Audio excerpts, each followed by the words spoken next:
Alec Lasley from thehoosier.com joining us now. How's it going, man? Good, guys. How you doing? Cannot complain. Dylan Sim with me as well. First of all, I guess we got to talk about Trey Galloway. Indiana going to lose him for probably 6 weeks, but it's good to have. I think the biggest loss for him or to the team for him is going to be in practice, not having another good body like that to continue to press, because as this season starts to get closer to Big Ten play, that playing rotations are probably going to shrink down. But he was certainly getting some minutes up till now, Alec. Yeah, and I mean, I think the biggest thing with Mike Woodson, he even talked about it a lot when he was building the roster coming into the season, is he thinks of it a lot as how he did in the NBA, right? Everyone has a role, everyone has a specialty. And if you don't have that specific role or specialty that you can do really well, you're not going to play. And I think the one thing with Trey Galloway that you are going to miss is just kind of that secondary ball handler that he could be on the floor. Move Xavier off the ball, move Rob off the ball, move Tamar off the ball, anything like that.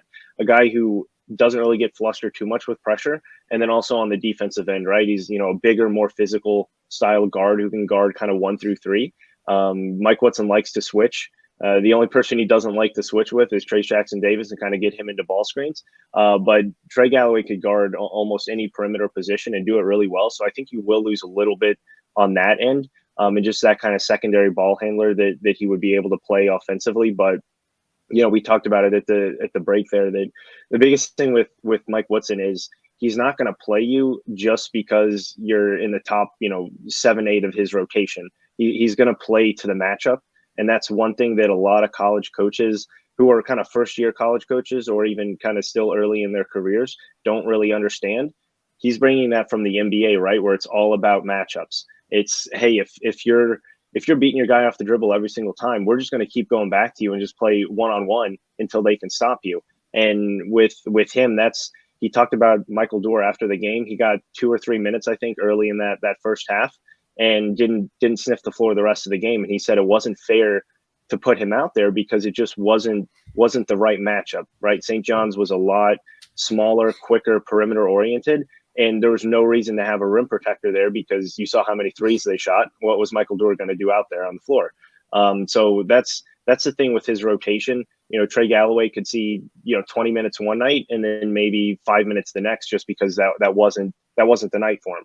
And they've talked all about just be ready when it's your time, next man up mentality. And Mike Woodson has really, really been preaching that throughout the first 3 games.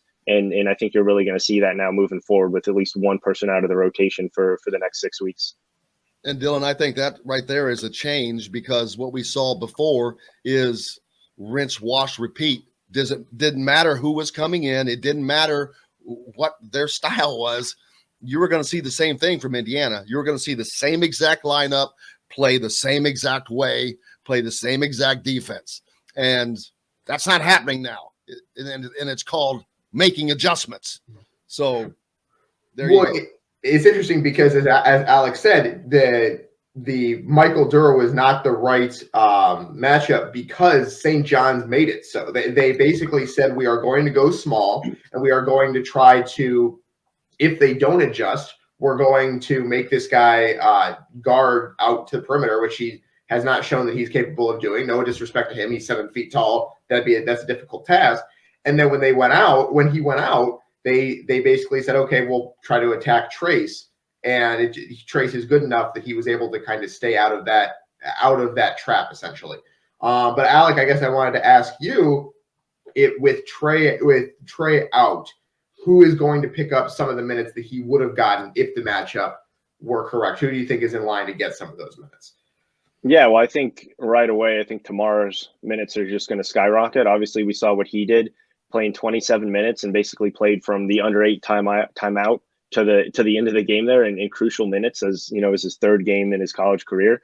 So I think you're going to see a lot of those kind of Xavier, Rob, Tamar kind of guard rotations. Keep that really tight. But obviously the guy to look at is Christian Lander.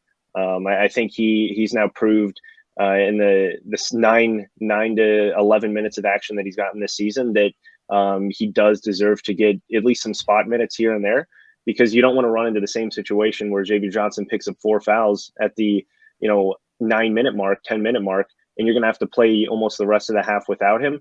And this is another thing going back to rotations and Christian Laettner specifically. Rob Finney did not play his best game on Wednesday. He really struggled, not only beating the press and beating that pressure that St. John's brought on the guards there, and he barely played in the second half. He went to Christian Laettner because Rob Finney was not the guy, and Christian Laettner obviously stepped up in a big way and now proved that he deserves some more minutes. So I think having him on the floor with a Xavier Johnson, with a Parker Stewart to kind of stretch the floor a little bit, and then a Tamar Bates, I think you have a lot of good guard rotations and a lot of quickness and a lot of guys who can get out in transition, just like Lander did on that bucket. Not even running the break. He was not the main ball handler on that break. Caught the ball around half court after the long outlet there, took 2 or 3 dribbles and got into the lane. So I think having those quick guards on the outside is going to benefit Indiana, even if it does maybe lose a little bit on the defensive end with Christian Lander instead of Trey Galloway. But offensively, I think you're going to gain a lot, and you're going to see a lot more quickness on the floor. Yeah, Christian Lander is a guy that if he, we've seen, continues to gain confidence now in his second season, but if he does, he can be so dangerous with the ball in his hands, because he's someone that other teams, they have to keep account of because of his speed. We saw the other night, he getting to the rim for him and able to do that quickly. They have to keep account of him. And if Indiana's, the rest of their parts are not doing what they need to do, that is what makes a team dangerous. Yeah, and I think the biggest thing with him is he just needs to continue to play within himself. We saw last year in the spotty minutes, the inconsistent minutes that he did get, the reason he was so inconsistent was because he was obviously trying to force the issue, because he knew I was only going to get, maybe 1 or 2 minutes here or there, and I didn't really know what I was supposed to do, right? They didn't have a designated role for him. And again, that goes back to Mike Woodson having a very specific role for everyone. And when Christian Laettner's in the game, he's going to get those 5, 6, 7 minutes, whatever it is. So go out there, pick up those 3 fouls like he did in 3 minutes early on Wednesday, but you're going to play through those minutes. You're going to play through a turnover.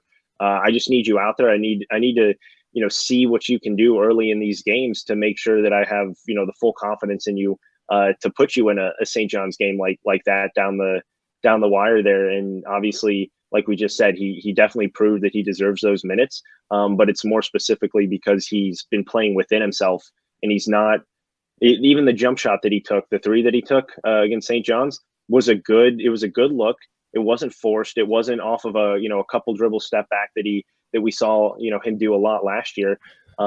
He's just playing a lot more confident in the fact that he knows if he misses a shot or makes a mistake, he's still going to play through that. And that's the biggest benefit that I think a lot of these guys are seeing, is they're not going to get yanked after, 1 turnover or 1 foul or getting beat on 1 defensive possession, just because Mike Woodson kind of knows what he wants out of those guys. And he knows a lot of these guys are still going to make mistakes learning the system.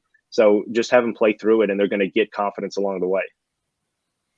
And then, of course, Indiana picks up another commitment from Gabe Cupps. No surprise there for me at all. I mean, the guy was basically living in Bloomington, just joking. He had been here 5 times, and that's okay or normal if you live in the Indianapolis area or something. But the dude was coming from Ohio.